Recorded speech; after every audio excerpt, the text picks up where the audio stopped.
Sir आज का जो डे है इसके बारे में क्या बोलिएगा? एक्चुअली जो आज का वर्ल्ड डोनर डे है, ये यूनेस्को तरफ से हर साल मनाया जाता है। जो फाउंडर थे एबीओ ग्रुप जो होता है हम लोगों का ब्लड का, उनका फाउंडर के जन्मदिन के उपलक्ष्य में ये मनाया जाता है। कार्ल लैंडस्टाइनर जो जिन्होंने ये एबीओ ग्रुप सिस्टम बनाया, जिससे हम अपने ग्रुप के बारे में जान पाएँ, तो उनके जन्म के उपलक्ष्य में ये हर साल मनाई जाती है और पूरे वर्ल्ड में मनाई जाती है बहुत जोशो खरोश के साथ। ये गर्मी में जो लोग ब्लड डोनेट कर रहे हैं उसके लिए क्या बोलिएगा? देखिए, ब्लड डोनेशन से बड़ा कुछ नेक काम हो नहीं सकता है। और जो भी डोनर्स है, सबसे पहले जो हमारा इस साल 2024 का जो थीम है वो है थैंक्स टू ब्लड डोनर्स। तो हम लोग ऑल वर्ल्ड, सिर्फ इंडिया और वेस्ट बंगाल का नहीं या आसनसोल के नहीं, सारे वर्ल्ड में जितने भी डोनर्स हैं जो ब्लड देते हैं, उनको हम लोग अपने तरफ से और आपके चैनल के माध्यम से उन लोगों को थैंक्स देना चाहते हैं कि आप हैं तो हमारे जो गरीब मरीज लोग जिनको ब्लड की ज़रूरत पड़ती है, तो आप लोगों के जरिए उन लोगों का मदद पहुंचता है और ये सिलसिला जारी रहना चाहिए सालों दर साल। गर्मी में हम लोग देखते हैं कि अचानक ब्लड कम होने की वजह से लोगों को बहुत दिक्कत होता है, तो गर्मी में लोगों को क्या ज़्यादा से ज़्यादा ब्लड डोनेट करना चाहिए?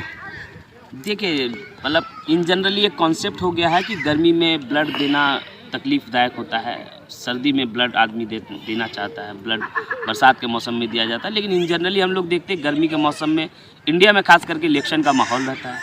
उस समय ब्लड बैंक्स ऑलरेडी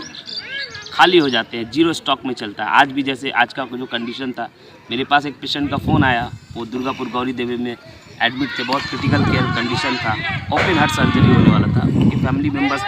ब्लड के लिए दर दर भटक रहे थे, दुर्गापुर, आसनसोल और भी जगह जगह, लेकिन कहीं भी उनको स्टॉक नहीं मिला। तो इमीडिएट हम लोगों ने अपने मार्फत से और हमारे कुछ वकील दोस्त हैं, उन लोगों के माध्यम से हम लोगों ने डायरेक्ट उनको दुर्गापुर गौरी देवी में जाके आज के दिन, क्योंकि ये वर्ल्ड डोनर्स डे है, तो इसको ध्यान रखते हुए हम लोग डायरेक्टली आज उन लोगों को ब्लड डोनेट करके आए हैं। और पेशेंट का अभी कंडीशन हम लोगों ने पता किया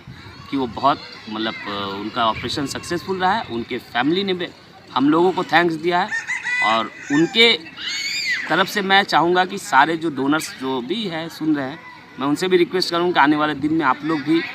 ये कैंप का सिलसिला जारी रखें, ताकि आसनसोल ब्लड बैंक और हमारा दुर्गापुर ब्लड बैंक और जो भी वेस्ट बंगाल का ब्लड बैंक है या वो खाली ना हो। किसी भी गरीब को, किसी भी मरीज को ब्लड के कमी से उनका दर दर भटकना ना पड़े और मौत तो बहुत दर्दनाक होती है, शायद उस दौर तक किसी को गुजरना ना पड़े। तो मैं चाहूँगा कि ये रिक्वेस्ट है सबसे डोनर से कि आप लोग आगे आइए, कैंप्स में लगाइए और गर्मी से ऐसा कुछ शरीर में नुकसान नहीं होता है। तो एक चीज़ है कि आप अगर चाहेंगे तो हर 3 महीने के अल्टरनेट में आप ब्लड दे सकते हैं और इससे कोई शरीर को नुकसान नहीं होता है। हम लोगों ने अभी यहाँ के ऑफिसर्स को एक कंप्लेन दिया है, लिखित में एक शिकायत दर्ज कराई है। आप लोग को पता है जिस तरीके से अभी बारिश का शुरुआत हुआ है, बारिश का शुरुआत होते ही पश्चिम बंगाल की जो सरकार है ना, उनकी पोल खुल गई है। चारों तरफ अंधेरा, चारों तरफ हाहाकार, पीएचई में लाइन का सप्लाई नहीं है, पुलिस स्टेशन में लाइन नहीं है, यहाँ तक कि हमारे यहाँ का जो सबसे बड़ा हॉस्पिटल है,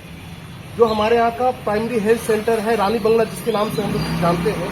वो हेल्थ सेंटर में परसों से लाइन नहीं है, कल रात में शायद लाइन आई है। वहाँ पे इन्वर्टर का सुविधा होगा, वहाँ पे जनरेटर तक का सुविधा दिया गया है गवर्नमेंट से, लेकिन वहाँ पे तेल नहीं है। इस चलते में वहाँ के जितने भी पेशेंट हैं, उस सभी पेशेंट को मेरे इन्फॉर्मेशन के हिसाब से सभी को हटा दिया गया, सभी को भगा दिया गया कि लाइन नहीं है, आप लोग सब अपने अपने घर चले जाओ। इस तरीके का जो दुर्व्यवहार सामने आया है और उससे भी ज्यादा चिंता का जो विषय है, जिसको लेकर मैं अभी पुलिस स्टेशन में आया हूँ और जिनको लेकर अभी मैं कंप्लेन दर्ज कराया हूँ,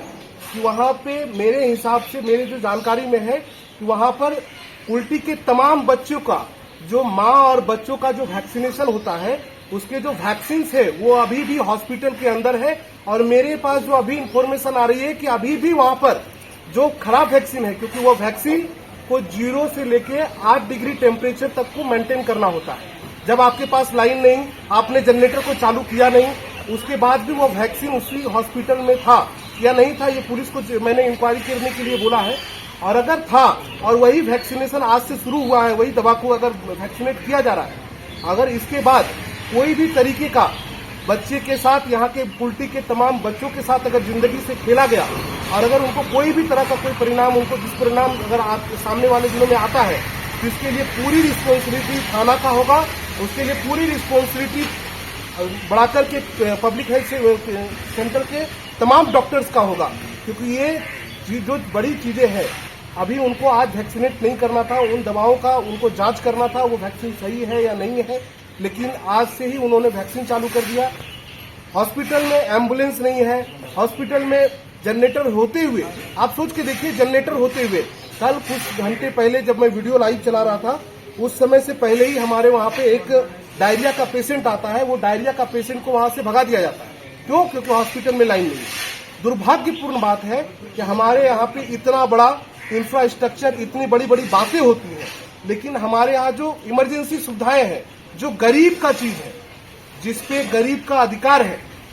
उसे नजरअंदाज किया जाता है। और तमाम पॉलिटिकल पार्टी, चाहे वो कोई भी हो, वो सब आज आंख और कान मुंह बंद करके बैठे हुए हैं। मैंने सिर्फ यहाँ पे पुलिस स्टेशन को और पुलिस में एक शिकायत दर्ज कराई है, उन तमाम चीजों की जांच हो। और क्योंकि ये विषय इतना गंभीर है, क्योंकि ये यहाँ के आने वाले भविष्य, यहाँ के बच्चों और यहाँ की जो माएँ हैं, उनकी सुरक्षा का विषय है। इसलिए हम लोगों ने एक एप्लीकेशन दिया है यहाँ पे, और इनकी जांच का विषय हम लोगों ने इनको जांच करने को कहा है।